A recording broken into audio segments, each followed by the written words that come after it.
तो दोस्तों आज हम इस वीडियो में बात करने वाले हैं आपके घर के फाउंडेशन के बारे में। आपके घर के मजबूती के लिए एक मजबूत फाउंडेशन होना जरूरी होता है, पर लोग इस फाउंडेशन को बनाते समय कुछ बड़ी गलतियां कर देते हैं, जिनके बारे में हम आज के इस इंपॉर्टेंट वीडियो में देखने वाले हैं। साथ में हम ऐसे भी कुछ पॉइंट देखने वाले हैं जो कि आपको आपके घर की फुटिंग करते समय ध्यानपूर्वक करनी चाहिए, जिससे कि आपकी फाउंडेशन की मजबूती और भी बढ़ने में मदद मिलती है। तो बिना समय गवाए हम वीडियो को शुरू करते हैं, पर उससे पहले अगर आप लोग इस चैनल पे नए आए हो तो चैनल को जरूर सब्सक्राइब कर दीजिए। तो सबसे पहली गलती आ जाती है जो कि है नो शटरिंग वर्क। देखिए दोस्तों, आपने आजकल बहुत सारी जगह पर ऐसा देखा होगा कि कुछ ठेकेदार जो है वो डायरेक्टली गड्ढे को कंक्रीट से भर देते हैं, यानी कि बिना शटरिंग वर्क किए ही वहां पर कंक्रीटिंग वर्क किया जाता है। अब इसके पीछे कुछ लोगों का फायदा यह होता है कि उनका शटरिंग वर्क का कॉस्ट बच जाता है, साथ में लेबर जो लगने वाला है उसका भी कॉस्ट बच जाता है। पर ऐसी चीजों की वजह से आपका बड़ा नुकसान हो जाता है। जहां पर आपको जितना सीमेंट लगने वाला था उससे भी 2 गुना सीमेंट आपको उस फाउंडेशन के लिए लग जाता है। सिर्फ सीमेंट ही नहीं, कंक्रीट बनाने के लिए हम गिट्टी फिर रेती का इस्तेमाल करते हैं, तो उनका भी इस्तेमाल बढ़ जाता है, जो कि आपके जेब पे भारी पड़ता है। फिर चाहे आपकी बॉक्स फुटिंग हो, ट्रेपेजॉइडल फुटिंग हो या फिर इसेंट्रिक फुटिंग हो, उन सभी के लिए आपको जरूरी होता है शटरिंग वर्क करना। जैसे कि आप इस अगले वीडियो में देख सकते हो, यहाँ पर जो फुटिंग मेश है उसके साइड में प्लाई लगा दी जाती है, जिसकी वजह से प्रॉपर शेप के साथ और सही कवर के साथ आपके फुटिंग को कास्ट किया जाता है। जब भी हम फुटिंग के लिए गड्ढा लेते हैं तो वहां पर उसका साइज जो है वो फुटिंग से बड़ा होता है, क्योंकि हमें साइड में थोड़ा सा मार्जिन चाहिए होता है शटरिंग वर्क लगाने के लिए। तो अगर आप फुटिंग के साइज के बजाय उस गड्ढे को ही भर दोगे तो आपको डेफिनेटली ज्यादा कंक्रीट लगने वाला है। अब ये जो ज्यादा कंक्रीट है इसका पैसा ठेकेदार के जेब से तो नहीं जाएगा, इसका पैसा आपके जेब से जाएगा। और ये जो फ्रेश कंक्रीट हम करते हैं, अगर इसका संपर्क आपके साइड के मिट्टी से आ जाता है तो इससे उसकी स्ट्रेंथ भी कम हो सकती है। तो आपको ऐसी गलती नहीं करनी चाहिए। प्रॉपर तरीके से शटरिंग वर्क कीजिए, उसके बाद जाकर आपको उन फुटिंग को कंक्रीट से भरना चाहिए। अब जो अगली चीज आ जाती है, वहां पर लोग गलती ये करते हैं कि उनकी जो फुटिंग मेश होती है उसके नीचे वो ईंटों का इस्तेमाल करते हैं। तो आपको ऐसा बिल्कुल भी नहीं करना चाहिए, क्योंकि कुछ लोग जो है पीसीसी का खर्चा बचाने के चक्कर में वहां पर ईंटों को लगाना पसंद करता है। पर इसका नुकसान ये होता है कि आगे चल के जब ईंटें वहां पर गलना शुरू हो जाती है, इसके वजह से आपकी फुटिंग जो है वो सेटल हो सकती है, यानी कि नीचे बैठ सकती है। इस वजह से आपको घर के अंदर क्रैक भी दिखाई दे सकते हैं। तो ऐसी गलती आपको बिल्कुल भी नहीं करनी है। जहां पर आपके फाउंडेशन का बेस होगा वहां पर आपको सही तरीके से पीसीसी जरूर कर लेनी चाहिए, जिसके बारे में हम आगे बात करने वाले हैं। अब नेक्स्ट गलती के बारे में बात करते हैं, जहां पर लोग क्या करते हैं, जो फुटिंग मेश होती है यानी कि फुटिंग की जो जाली है उसे डायरेक्टली सपाट बना देते हैं, उसे किसी भी प्रकार की यल प्रोवाइड नहीं करते हैं। तो आपको ऐसा बिल्कुल भी नहीं करना चाहिए। आपकी जो फुटिंग मेश है उसके चारों बाजू में इस तरह के यल जरूर आपको प्रोवाइड करने हैं। 4 से लेकर 6 इंच तक आप उनका साइज रख सकते हो। अब अगले गलती के बारे में बात करते हैं, जहां पर यह देखा जाता है कि जो फाउंडेशन के लिए एक्सकेवेशन किया जाता है तो उसमें कभी कभी गलती हो जाती है। एक तरफ आपके कॉलम की पोजीशन होती है, दूसरे तरफ आपका गड्ढा हो जाता है। इसी वजह से जो कॉलम है उसके एक साइड में आपको ज्यादा कंक्रीट करना पड़ता है, दूसरे साइड में कम कंक्रीट करना पड़ता है।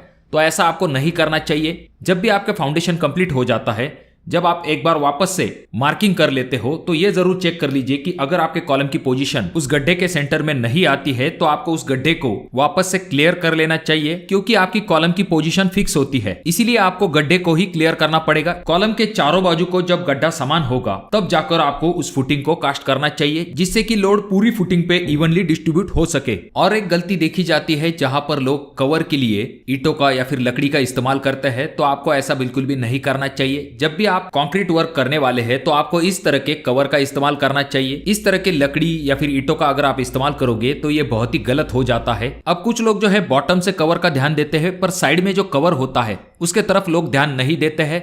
जैसे कि मैंने आपको पहले पॉइंट में भी कहा था कि अगर आप शटरिंग वर्क नहीं करते हो और जाली जो है आपकी एक साइड में गड्ढे के तरफ चली जाती है और मिट्टी के संपर्क में आ जाती है, तो वह आगे चल के जल्दी जंग पकड़ सकती है, जल्दी खराब हो सकती है।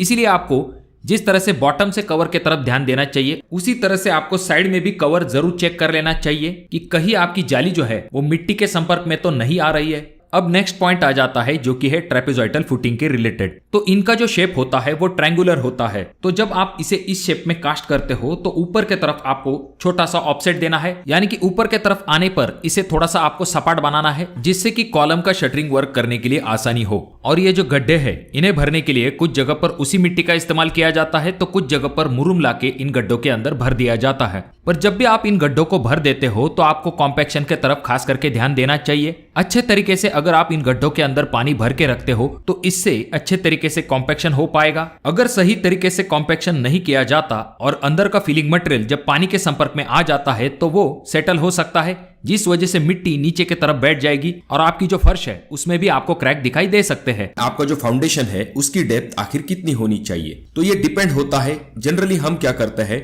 जो कोई भी हार्ड स्ट्राटा आपके यहाँ पर अवेलेबल है वहां पर आपकी फुटिंग को रेस्ट किया जाता है, यानी कि पूरी बिल्डिंग का आने वाला लोड आपके फुटिंग से होता हुआ उस हार्ड स्ट्राटा पे ट्रांसफर किया जाता है। तो यहाँ पर कुछ ठेकेदार आपको ये सजेस्ट करते हैं कि 2 या फिर 3 फीट तक ही एक्सकवेशन कीजिए, उससे ज्यादा करने की जरूरत नहीं है। हमने बहुत सारे काम किए हैं, यहाँ पर हमें कोई भी दिक्कत नहीं हुई है। तो अगर आप ग्राउंड प्लस 1 फ्लोर बनवाने वाले हैं तो आपको वहां पर 4 फीट तक कम से कम खुदाई करनी चाहिए। उसके बाद अगर आप G+2 घर बनवाने वाले हैं तो वहां पर आपको 5 से लेकर 6 फीट तक खुदाई करनी चाहिए। अब ये जो एक्सकेवेशन का पार्ट होता है ये डिपेंड होता है आपके यहाँ पर जो सॉइल है उसकी बेरिंग कैपेसिटी कितनी है उसके ऊपर। इसके लिए आप ये भी चेक करके देख सकते हो कि आपके आसपास जो फाउंडेशन की डेप्थ है वो कितनी ली गई है। और बहुत सारे जगह पर जमीन अलग होती है जहां पर अलग फाउंडेशन का भी इस्तेमाल किया जाता है। उसके बाद मैन्युअली जो है आपको गड्ढा क्लियर कर लेना है, यानी कि आपके साइज में ले लेना है। हमें एक्स्ट्रा स्पेस इसीलिए चाहिए क्योंकि आपका जो स्टील और जमीन इन दोनों के बीच में आपको एक अच्छा खासा क्लियरेंस मिल पाता है, जिस वजह से आपका स्टील जो है डायरेक्टली कांटेक्ट में नहीं आता जमीन से, जिस वजह से उसे कोरोजन भी नहीं हो पाता। और हाँ, यहाँ पर और एक बात आ जाती है, जब भी आपको शटरिंग वर्क करना होता है तो ऐसे वक्त में आपको थोड़ा बहुत स्पेस चाहिए होता है। अगले पॉइंट की तरफ अगर हम आते हैं पीसीसी। अब पीसीसी जब भी आप करते हैं तो आपको इस चीज की तरफ ध्यान देना है कि आपकी पीसीसी जो है वो 6 इंच थिक होनी चाहिए, यानी कि उसकी मोटाई 6 इंच तक होनी चाहिए। और उसका जो प्रोपोर्शन है 1:3:6 आप ले सकते हो, या फिर आप M20 ग्रेड का भी कंक्रीट इसमें इस्तेमाल कर सकते हो। और जब भी आप पीसीसी करते हो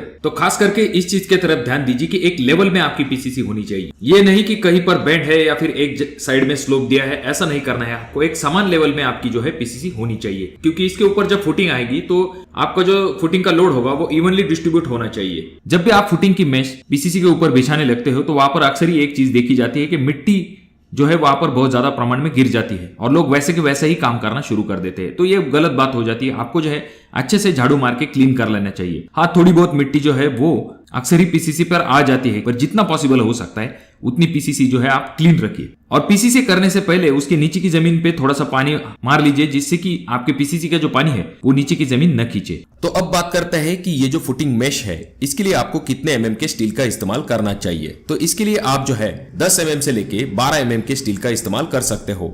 तो ये जरूर ध्यान में रखिए कि फुटिंग मेश के लिए आपको 10 mm से कम का सरिया बिल्कुल भी इस्तेमाल नहीं करना है। और जो फुटिंग मेश के 2 बार है उन दोनों के बीच में 6 इंच का डिस्टेंस होना चाहिए, जिसे कि हम सेंटर टू सेंटर डिस्टेंस कहते हैं। और जैसा कि आप अगले वीडियो में देख सकते हो, इस तरह के यल आपको जरूर प्रोवाइड करने हैं आपके फुटिंग मेश को। अगला पॉइंट आ जाता है जो कि है, और जो आपकी फुटिंग जाली होगी उसको आपको खास करके यल प्रोवाइड करने हैं। और जो आपके कॉलम के बार आते हैं उनका भी जो यल प्रोवाइड किया जाता है तो उसका साइज मिनिमम 12 इंच तक होना चाहिए, यानी कि 1 फीट से कम इसे नहीं देना है। अब अगर हम बात करते हैं जो आपकी फुटिंग होगी उसके लिए कौन से ग्रेड का कंक्रीट इस्तेमाल करना चाहिए, तो मिनिमम आपको M20 ग्रेड का कंक्रीट जो है फुटिंग के लिए इस्तेमाल करना चाहिए। इससे ज्यादा करेंगे तो भी अच्छी बात होती है, पर मिनिमम को M20 ग्रेड का कंक्रीट जो है फुटिंग के लिए इस्तेमाल करना चाहिए। अब ये जो M20 है इसका प्रोपोर्शन होता है 1:1.5:3, यानी कि 1 part cement, 1.5 part is sand and 3 part aggregate, यानी कि गिट्टी। इसमें आपको बिल्कुल भी गलती नहीं करनी है। कंक्रीट में ज्यादा पानी मिक्स करने की गलती न करें। वैसे तो M20 ग्रेड के लिए 28 से लेकर 32 लीटर तक पानी का इस्तेमाल किया जाना चाहिए,